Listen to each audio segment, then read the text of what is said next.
எல்லாருக்கும் ஒரே மாதிரி நிகழாது. நான் வந்து ஒரு இரும்பு கம்பியில சூடு வாங்கிட்டேங்கிறதுக்காக நீங்களும் இரும்பு கம்பியில சூடு வாங்குவீங்களா என்ன? அது அப்படி கிடையாது. நான் பொருளாதார ரீதியா செட்பேக் ஆனதுக்கு காரணம் என்னுடைய முன்ஜென்மத்தோடைய அதோடைய செயல் வடிவம்.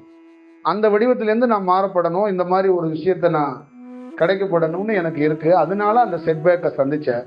இன்னொரு அந்த மாதிரி நான் சூழலுக்கு ஏன் தள்ளப்பட்டேன் அப்படின்னா, அப்பதான் அது என்னது இல்லைங்கிறத நான் ஏத்துக்குவேன். அதை வந்து எனக்கு இந்த பிரபஞ்சம் எத்தனையோ வடிவத்துல உணர்த்த ட்ரை பண்ணியும் என்னால உணர முடியல. இப்ப என்னால வந்து பொன்னாசை, மண்ணாசை, பணத்தாசையிலேருந்து என்னால விடுபட முடியல. நீங்க நினைக்கிற மாதிரி சாதாரணமா இல்லை. நல்ல தியானம் பண்ணும் போதே என்னால விடுபட முடியல. நல்லா கவனிச்சுக்கணும். மனிதனா இருக்கும்போது பொன்னாசை வர்றது, பணத்தாசை வர்றது பெரிய ஆச்சரியம் இல்லை. நான் சொல்றது நல்ல தியானம் வந்துருச்சு எனக்கு. இந்த தியானம் வந்தோம், அந்த ஆசை என்னிட்ட இருந்து விடுபடல.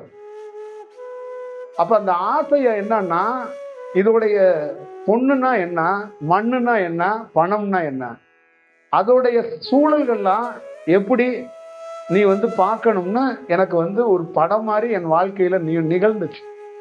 அந்த அனுபவத்துல அது தானா அதை விட்டு வெளியேறதுக்கான வாய்ப்பு உருவாக்கப்படும். அதை அப்படித்தான் நான் எடுத்துக்கிட்டேன். அதுக்கு முன்னாடி என்னன்னா, இது சோதனை காலகட்டம், கஷ்டம்னு நான் நினைச்சேன்.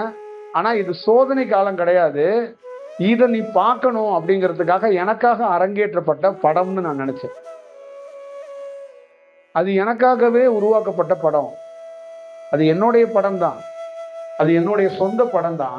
அது என்னுடைய சொந்த படத்தை நானே வந்து திரையிட்டு பார்க்கணும் அப்படிங்கிறதான் எனக்கு பிரபஞ்சம் எனக்கு வந்து உணர்த்தி கொடுத்தது.